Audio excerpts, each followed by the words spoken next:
Hello students, today we are going to learn lesson number 3, the false flight. False flight का मतलब है झूठी उड़ान.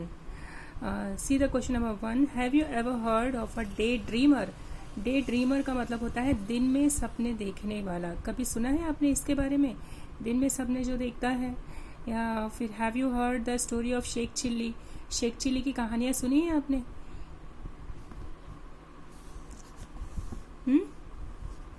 ओके चलिए, एक तो कहानी यहाँ पर दी हुई है, एक स्टोरी ऑलरेडी दी हुई है. वह स्टोरी मैं आपको बताती हूँ जिसका नाम है the false flight. Sheikh Chilli and his wife lived in a village. One day Sheikh Chilli said to his wife, when I get some money I will buy a cow. Sheikh Chilli और उसकी वाइफ एक गांव में रहा करते थे. एक दिन शेख चिल्ली अपनी वाइफ से कहता है कि जब मुझे कुछ पैसे मिल जाएंगे then I will buy a cow, मैं एक गाय खरीदूंगा.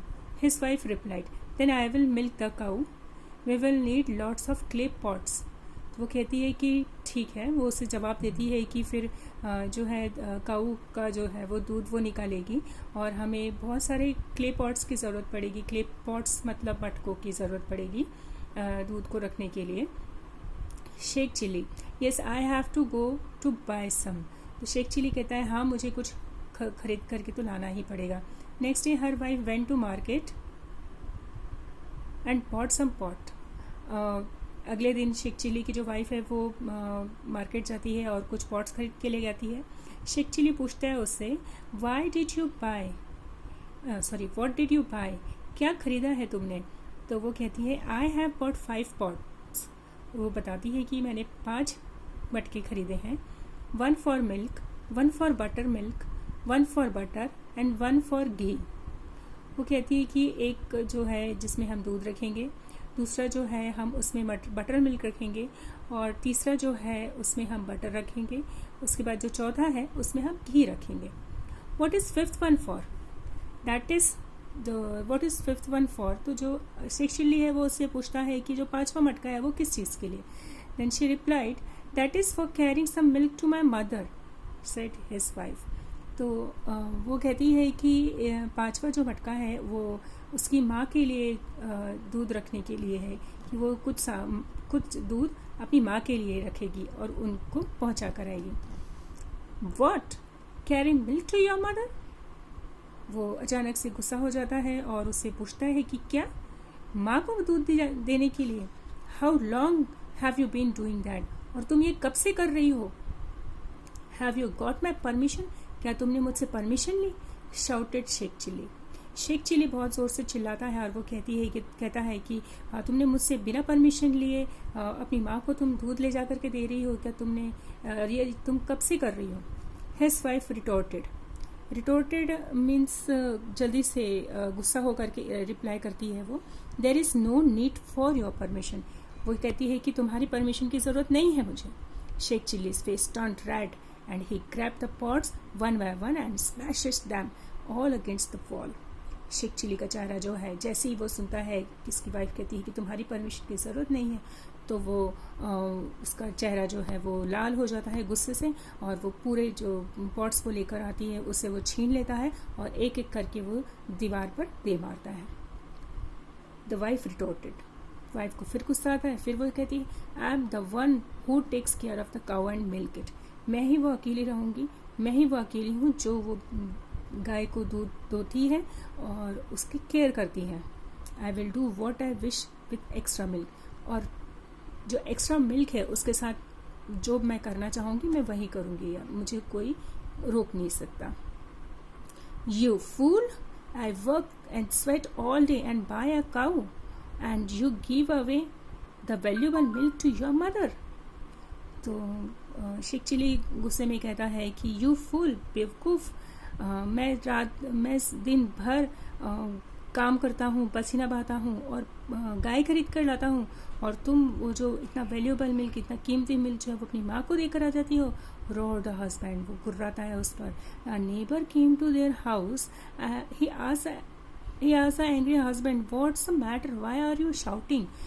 जो उनका नेबर ये सारी चीज़ें सुनता है, ये बातें सुनता है, वो आता है उनके घर में और वो पूछता है कि किस बात पे तुम गुस्सा कर रहे हो, क्या बात है.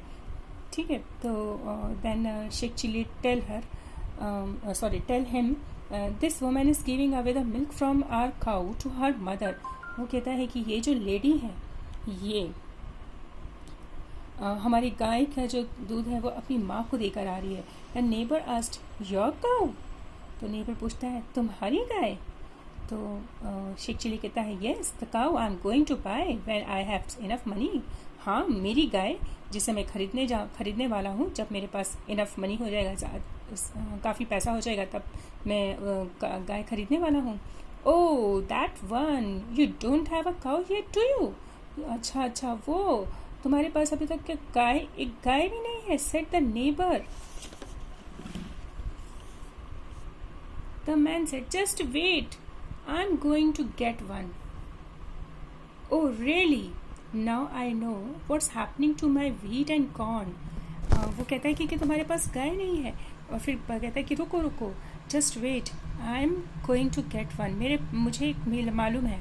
Oh really, now I know what's happening to my wheat and corn. अब मुझे समझ में आ रहा है कि मेरी जो खेत में गेहूँ और जो मक्के लगे हुए हैं उनके साथ में क्या हो रहा है।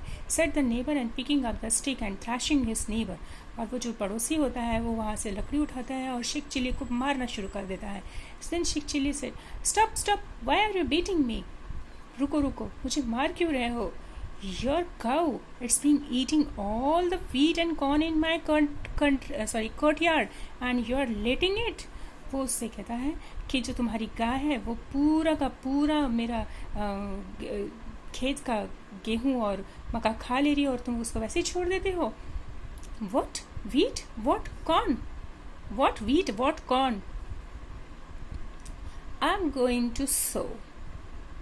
शेख चिली को जब जैसे ही बताता है कि तुम्हारी जो गाय है वो मेरे खेत की गेहूँ और कॉर्न खा लेती, तो वो शेख चिली आश्चर्य से पूछता है what corn, what wheat?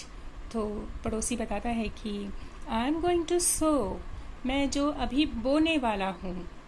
I have been planning it for month, मैं अभी 1 महीने से इस चीज़ के लिए प्लान कर रहा हूँ। And your cow has been eating all the wheat and corn, मैं 1 महीने से इस चीज़ के लिए प्लान कर रहा हूँ और मैं इतनी मेहनत कर रहा हूँ और तुम्हारी जो गाय है वो पूरा का पूरा खा ले रही है। Sheikh Chilli and his wife suddenly realise the truth. और अचानक से जो शेख चिली है और उसकी जो वाइफ है, अचानक से वो बातें समझ में आ जाती है। And they had a hearty laugh. और जब ये सारी चीज़ें उनके समझ में आ जाती है तो वो सब के सब अमेजिंगली और वो हंसने लगते हैं, सभी के सब उन लोगों की हंसी निकल जाती है। So this is the explanation of lesson number 3, the false flight. I had already given you the glossaries. I hope you all have written this. So next I will give you the question answer. Write in your notebook, neat and clean. Okay, till then, bye, take care.